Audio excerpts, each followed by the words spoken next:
Katie Hoesley. I am on BigCommerce's developer relations team. I'm a senior developer advocate, which means I spend a lot of my time working with developers and partners who build on the BigCommerce platform.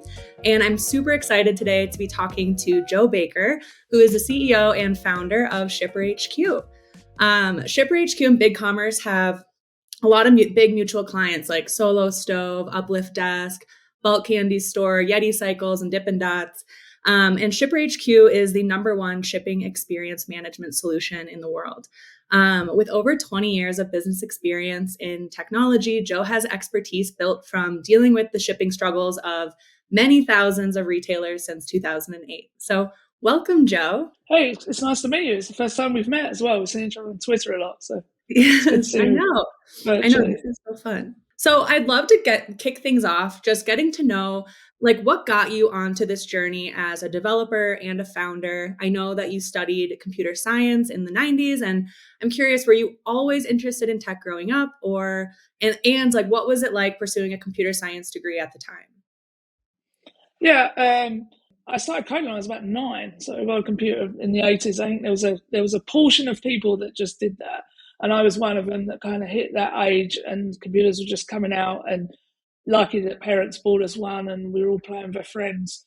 And it really was kind of hand in glove for me of really enjoying it and understanding it, and you just find your thing, and that was my thing. So I did a computer science degree, and yeah, I never really thought about doing much else. So I've grown up with it. I can't really remember not having a computer, if that makes sense, which is weird. But I'm very old now, so it's the end of the journey is nigh. Oh, hardly, but that's so fun. I think it's so cool to hear about people who have just been doing it since they were a kid. I'd love to know about some of your early career experiences. Like, how did you forge this career path? And were there any challenges or lessons that were especially formative for you?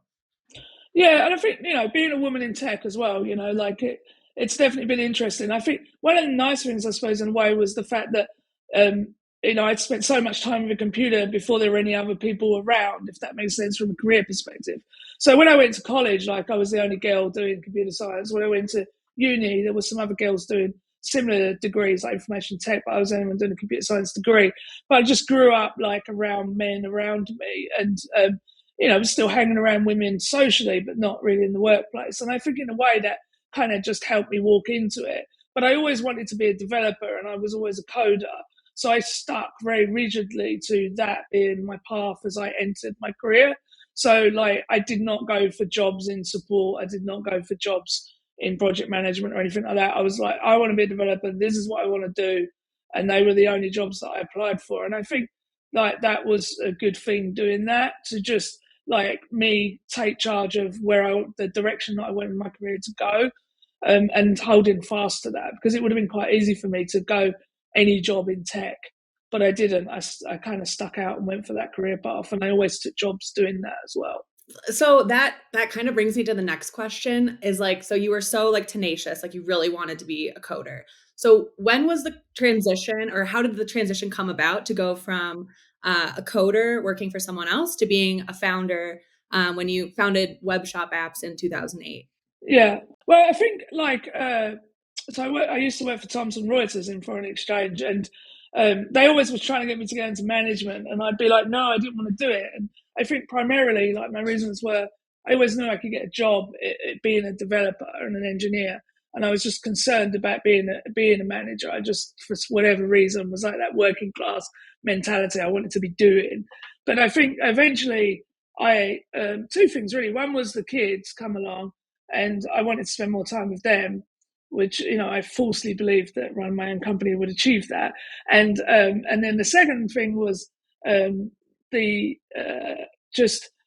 desire to do more. I just got a bit frustrated at the constraints of a workplace, and so I wouldn't say that I wanted to go, oh, I want to be a CEO. I just wanted to have a bit more control over my future, I think, would be the summary of it. But I definitely was not sitting there going, I want to have a load of staff and create a big company. So I think I fell more into that. And I still think of myself as a developer even now. I'm a very poor CEO. It's so funny. I think so frequently people that don't want to be managers and they resist it so hard end up being really good people managers because they are so good at what they do. So that doesn't surprise me that you would end up making this kind of transition. In relation to web shop apps launching in 2008, what was the expansion? I know you opened an office in the US in 2013. What was Yeah. the expansion like coming into a completely new market?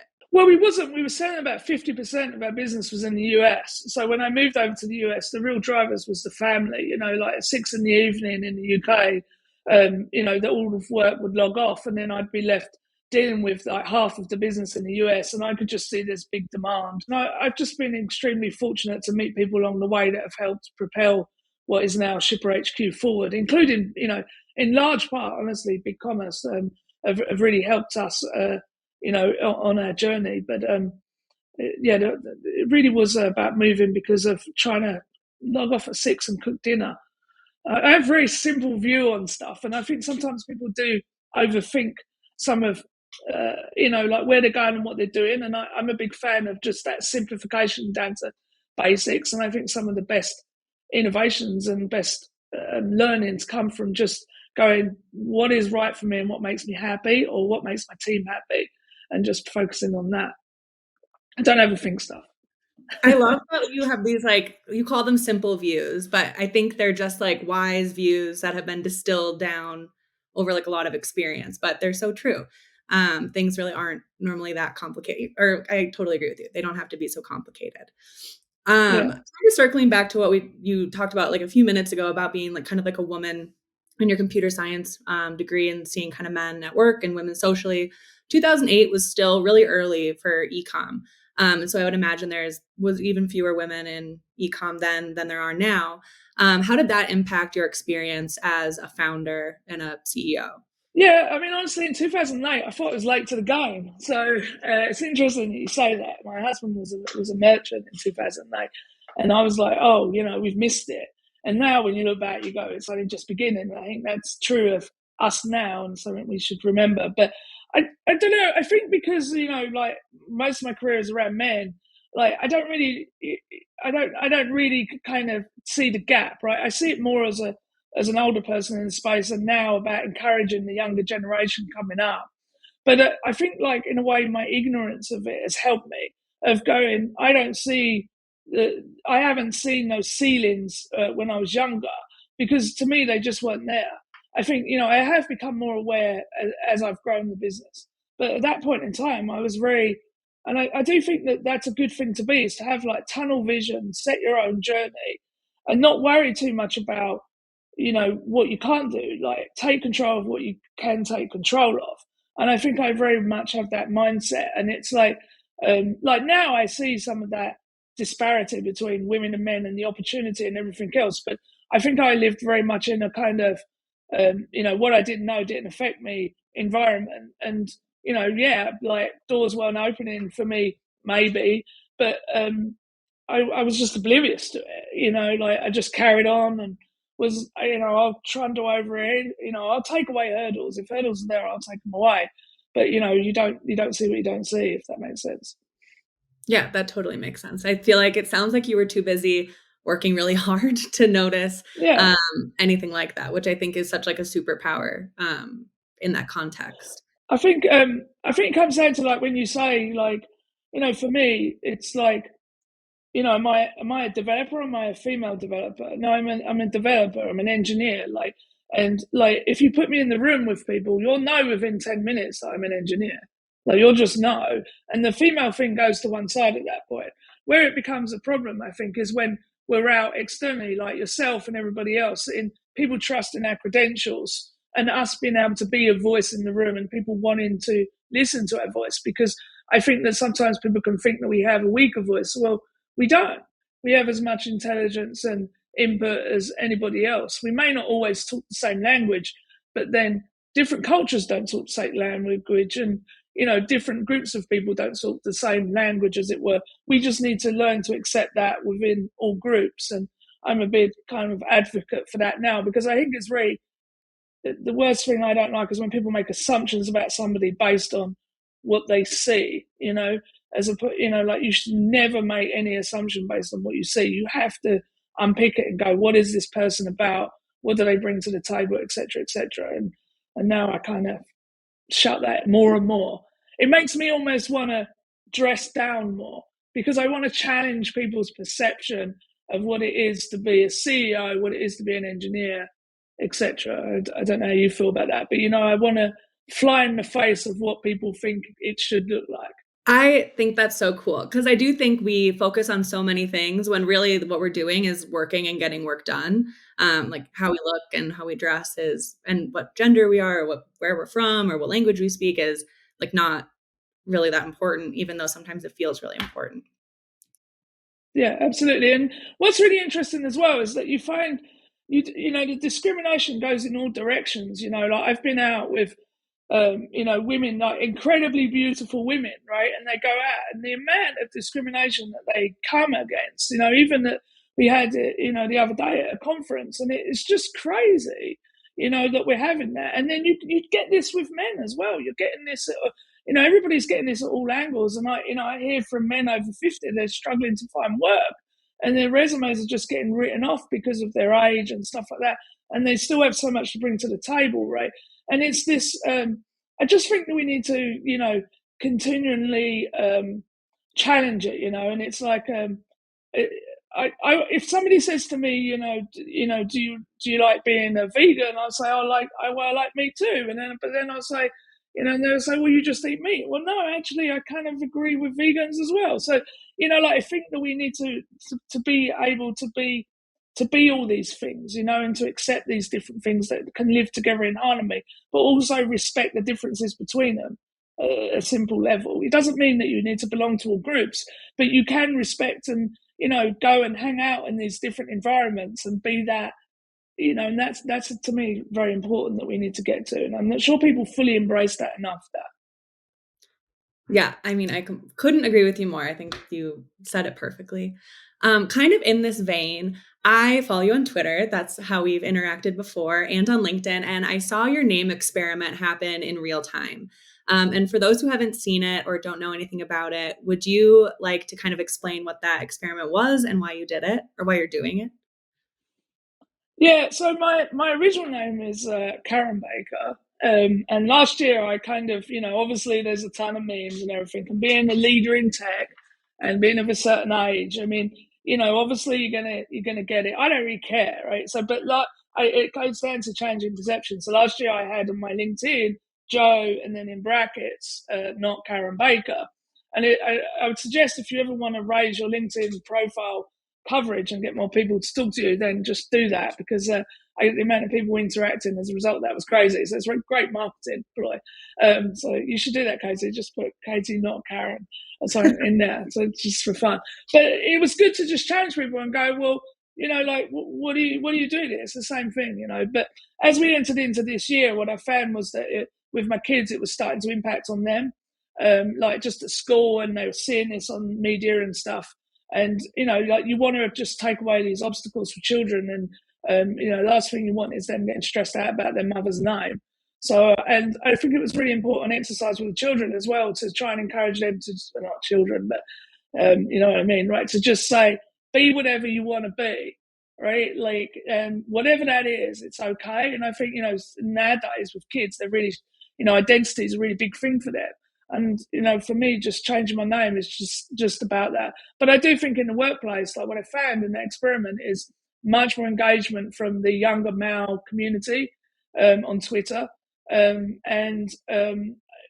now don't necessarily know my gender. But the other thing is just the age side of it as well has been interesting. But there has been negatives as well. I think it's like a lot of people now, like reputation-wise, I don't know who I am, but I'm a big believer in kind of being under radar anyway. So I think that like that just helps you move a bit more agile. So yeah, I think it's been, I don't know what you think, but it's very confusing for people. Yeah. No, I thought it was fun. It was fun to watch in real time. You kind of talk about what you were doing. Were there any like notable outcomes or differences in your interactions, or did you feel like things were kind of the same as they were before?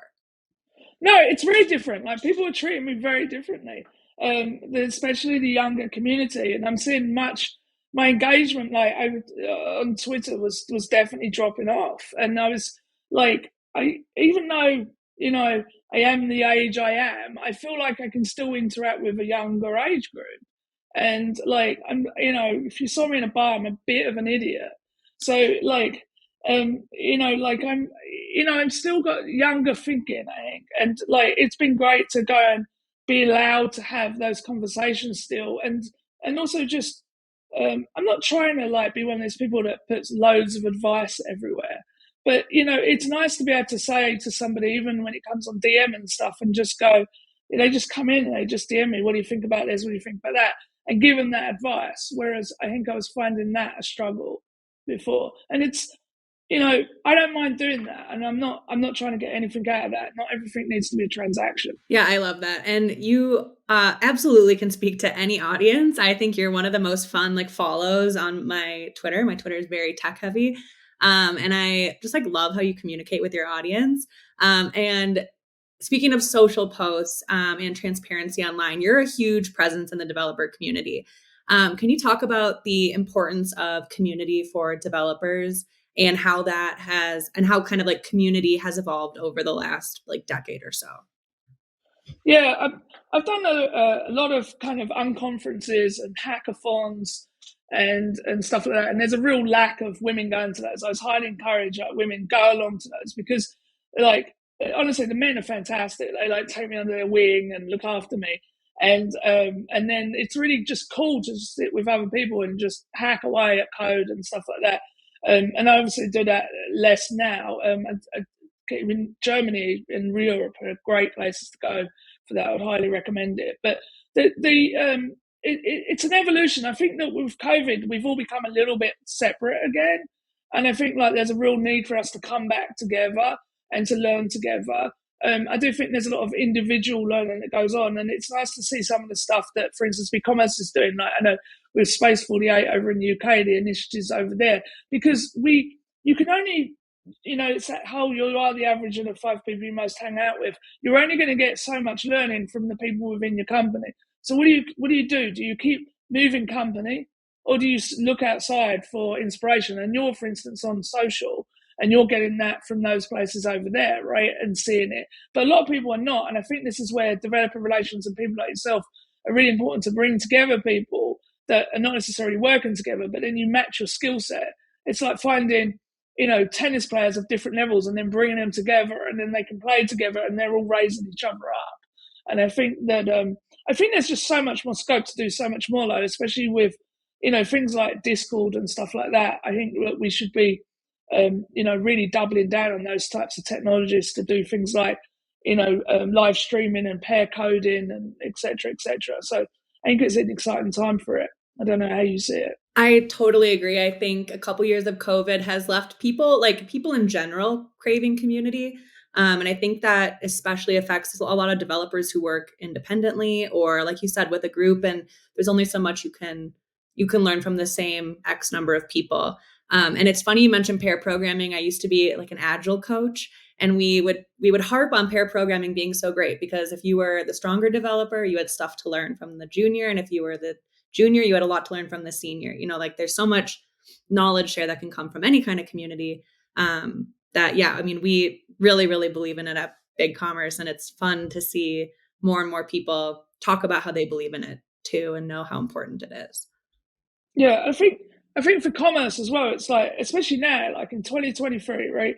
I mean, like we've had it pretty easy, right? And we've all been kind of, pounding at it and also having it easy. But I think like now it's really time to really learn our craft. Like you're seeing this on LinkedIn, the content's getting so much sharper, right? And that could be Chat GPT in part, but the content's improving, right? And people are starting to really get down to what is my job.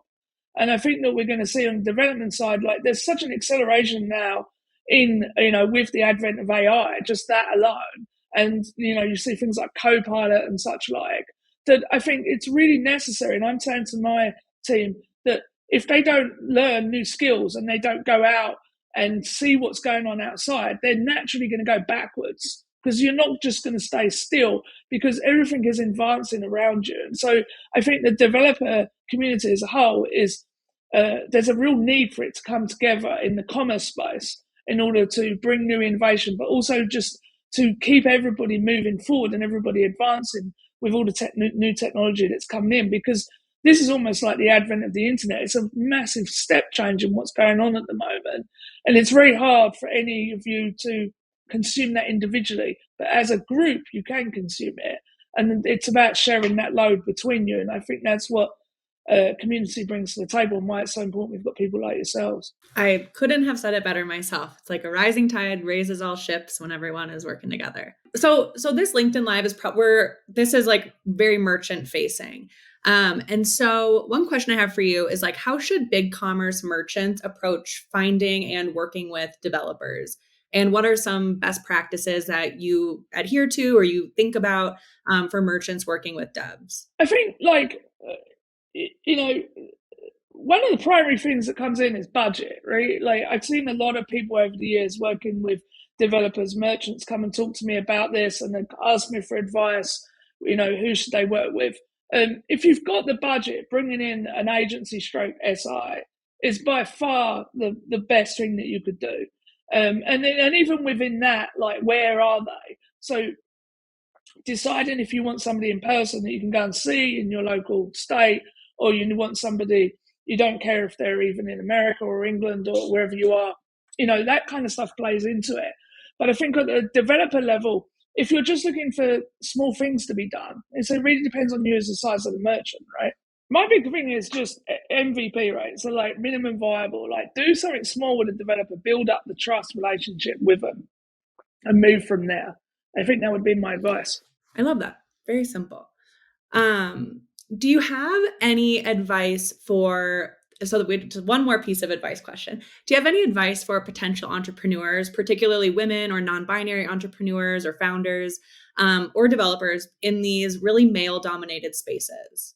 I would say ignore the noise and do your thing, right? Like put your blinkers on, get on with what you're doing. I think it's very easy to spin in indecision or spin in the problem.